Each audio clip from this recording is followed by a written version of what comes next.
Hello good people, কি অবস্থা সবার? অনেকদিন পর কিন্তু একটা কিবোর্ডের ভিডিও নিয়ে আজকে আপনাদের সামনে হাজির হলাম। এবং শুধু তাই না, আজকের কিবোর্ডটা কিন্তু শুধু চায়না থেকে রয়্যাল প্লাজা আমাদেরকে সেন্ড করেছে এবং কিবোর্ডটা হচ্ছে RK-R75। এবং ফার্স্টেই বলে রাখি, এই কিবোর্ডটা কিন্তু একদম রিসেন্টলি আমাদের হাতে এসেছে।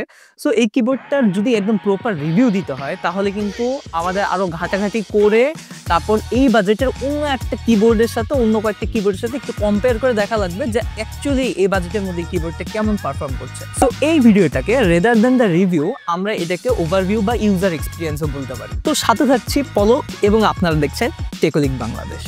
Let's go.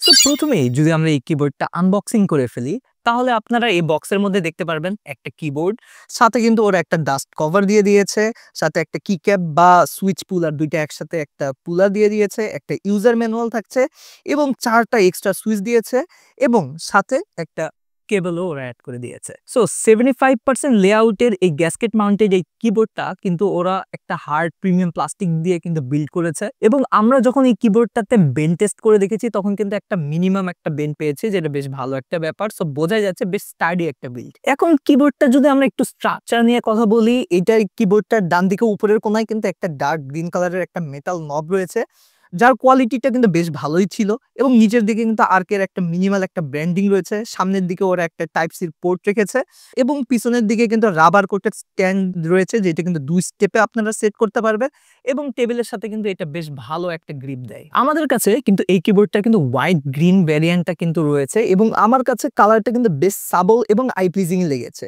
বডি এর চারদিকে হালকা গ্রিন এবং 3 কালারের কিক্যাপস দিয়ে কিন্তু বেশ ভালো একটা কম্বিনেশন করেছে royal clutch. Bottom green, pastel green এবং হোয়াইটের কিন্তু বেশ ভালো একটা কম্বিনেশন করেছে, যেখানে হোয়াইটটা কিন্তু একদম কমপ্লিট কিন্তু হোয়াইট না, হালকা একটা গ্রিনিশ ব্যাপার রয়েছে।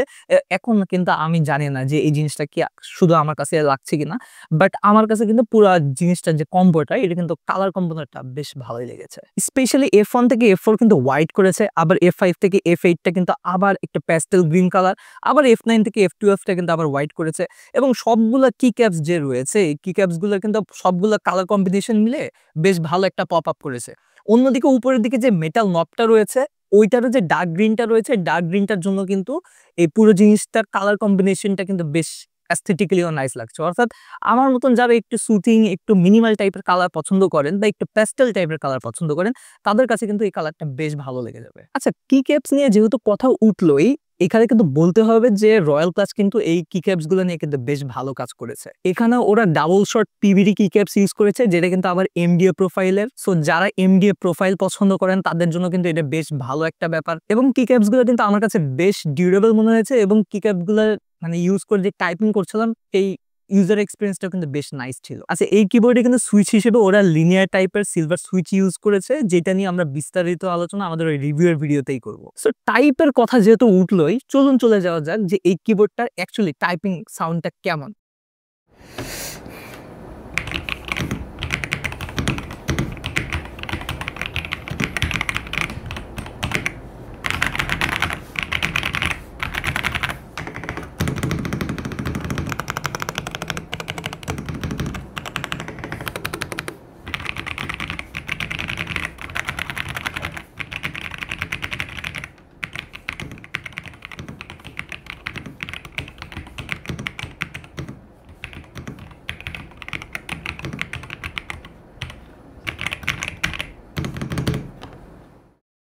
সো সাউন্ড শুনে কিন্তু আপনারা বুঝতেই পারছেন যে এই কিবোর্ডের অ্যাকচুয়ালি কেমন সাউন্ড প্রডিউস করছে।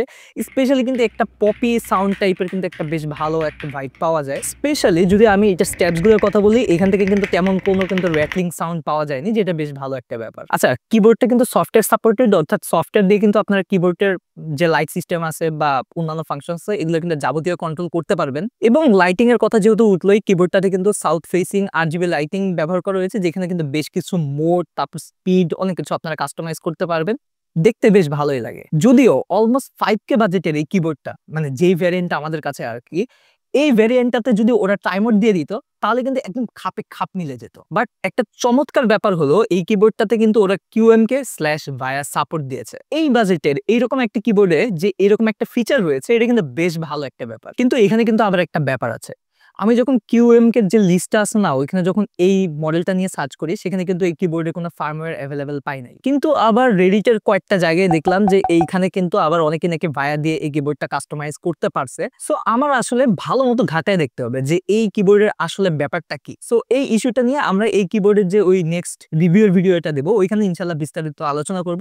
ওইখান থেকে আপনারা জানতে পারবেন যে এই QMK এর অ্যাকচুয়ালি ব্যাপারটা কি। সো আজকের ভিডিওটা এতটুকুই।